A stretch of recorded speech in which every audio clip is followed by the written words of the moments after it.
Então, nós queremos ler esse texto maravilhoso do Padre Neto. É um texto autobiográfico, ele mesmo falou para a gente, porque ele teve essas questões quando ele era estudante de seminário, né? E, e veio para ele essas respostas de Deus quando ele conversava. Então, é um texto muito verdadeiro. Depois que ele terminou, quer dizer, depois que ele terminou essa oração, que chegaram essas respostas para ele mesmo, ele sentiu um apelo no coração de escrever, porque poderia ajudar muitas outras pessoas com essas questões. A principal questão seria os escrúpulos, né? Toda vez que eu acompanho alguém em retiro que passa pela primeira semana e fica com escrúpulos, o que é? Aquela culpa doentia por não ser perfeito, de que Deus não gosta dele ou que não vai para o céu, eu normalmente recomendo esse texto e costuma funcionar muito bem. Eu tenho certeza que vai ser do agrado de todos que ouvirem esse texto. Então, eu acho que tem sido uma constante essa questão da culpa, né? Sobretudo com os novos movimentos mais pentecostais, eles são muito ligados nisso, né? Isso. Então, o nome do texto já é sugestivo: perfeição ou santidade? Não é necessário um grande esforço de observação para notar que muitos cristãos, e particularmente cristãos consagrados, não vivem sua fé com alegria. Não dão um testemunho existencial de que o Evangelho é uma alvissaceira e boa notícia para todo ser humano. Uma libertação de todo medo diante da revelação em Jesus Cristo da inexplicável misericórdia, perdão, amor incondicional de Deus para com suas criaturas. Cristãos e cristãos consagrados parecem viver em um interminável sentimento de culpa diante de Deus, sempre se sentindo em dívida e, consequentemente, experimentando uma separação, ou pelo menos uma distância e frieza no relacionamento com Ele. O Pai de nosso Senhor Jesus Cristo, revelado como infinita ternura, misericórdia, amor, proximidade para com o homem pecador, não é então percebido como Pai, mas como um juiz mal-humorado, eternamente esquadrinhando nossa vida através de infidelidades, desobediências e fraquezas. Eu mesma confesso que tinha, pelo menos na minha infância e adolescência, essa visão de que Deus estava em todo lugar, vendo tudo que eu fazia de errado e ia me castigar. Eu acho que minha mãe se aproveitava disso, e muitas mães se aproveitam para botar as crianças na linha, obediente, acabam criando uma distância, um preconceito com relação a Deus, né? Acaba criando também na própria catequese, muitas vezes, a gente ouve falar de Deus assim, como um juiz, que vai vir no juízo final e vai mandar quem não for perfeito, que não cometeu nenhum pecado, para o inferno. Então, como é que a gente pode ter intimidade com Deus, né? Vira uma ferramenta, né? De coerção. Mas isso não tem nada a ver com Deus. Em vez da intimidade, da proximidade, da alegria que Jesus manifesta no relacionamento com o Pai, nós, como Adão no paraíso, sentimos medo de Deus e procuramos esconder-nos. Nós, cristãos, nem sempre temos sabido refletir em nossos próprios rostos a alegria de Deus. Desde o escrúpulo até a inimizade para com o corpo, desde um ascetismo não integrado até um legalismo sem calor, quer dizer, fica na forma da lei, não no espírito da lei, que é o amor, né? Damos demasiadas vezes a impressão de que somos pessoas mais presas do que libertas por nosso Deus. Isso. Vamos dar uma pausinha. Eu acho que é interessante contar uma coisa que aconteceu num retiro de jovens. O padre resolveu fazer uma celebração com aquele pão asmo lá, com pão. Uhum. Mas não é o pão sírio, é um outro pão. É o pão sem fermento. É o pão sem fermento. E aí resolveu fazer lá a celebração. E, claro, foi muito bonito, muito emocionante. E cada um ganhou seu pedacinho de pão. Né? E só que uma das pessoas, ela não teve coragem de morder o pão. Porque ela estava muito emocionada, assim. Como assim eu vou morder Jesus? Vou morder Jesus, né? Então, e ela acabou, coitada, vomitou o pão.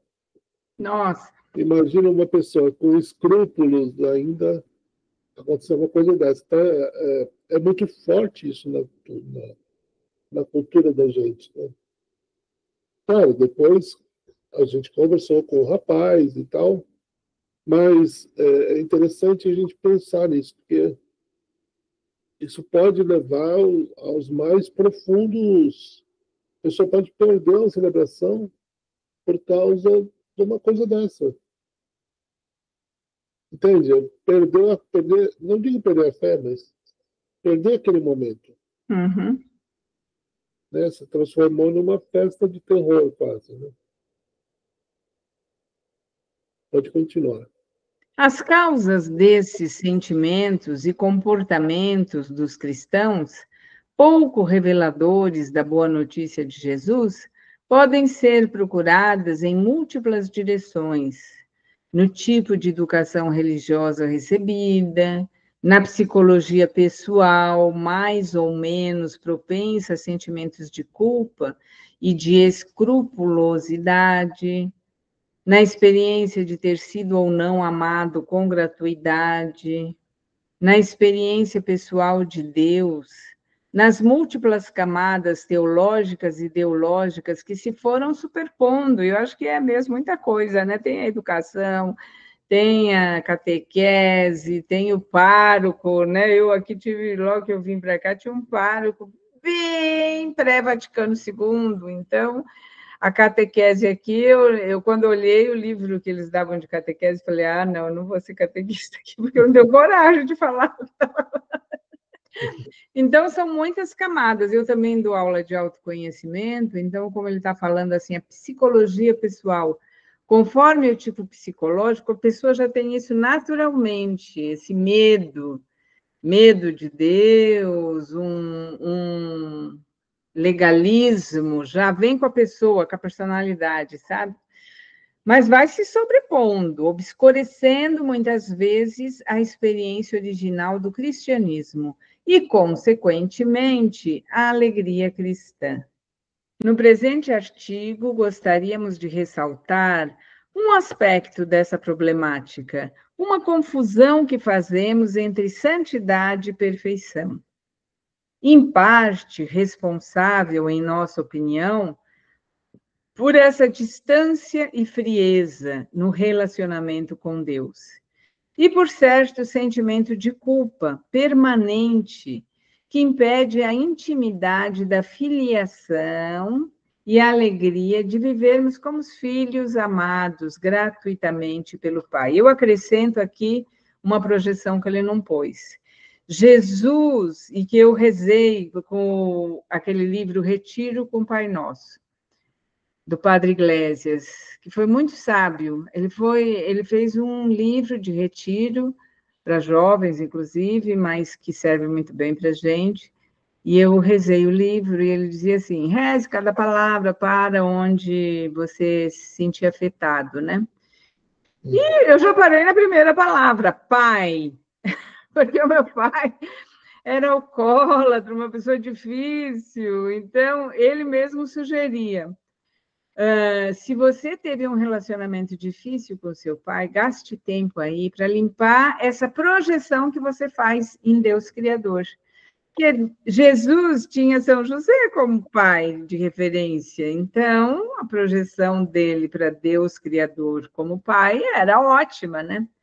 Mas eu mesmo, quando pensava Deus Pai, falava, ai, porque o meu pai, inclusive, era, né, autoritário, violento, injusto, por ser alcoólatra. Então, essa é outra projeção que a gente pode fazer, né? É interessante que eu não tive um pai assim, alcoólatra. O meu pai, muito pelo contrário, ele era o cara da libertação. Não um tipo de libertação, tipo libertinagem, não. Mas era um cara muito mais suave nas relações, né? E a minha imagem de Deus Pai, mesmo que o meu pai não tenha tido pai, passa pelo meu pai, entendeu? O meu pai nasceu com... ele está 6 meses na barriga da minha avó, e meu avô morreu. Então, não teve pai, teve várias referências importantes e tal, mas é tão legal isso que você vê a figura paterna, ela está na pessoa, mas também está na gente.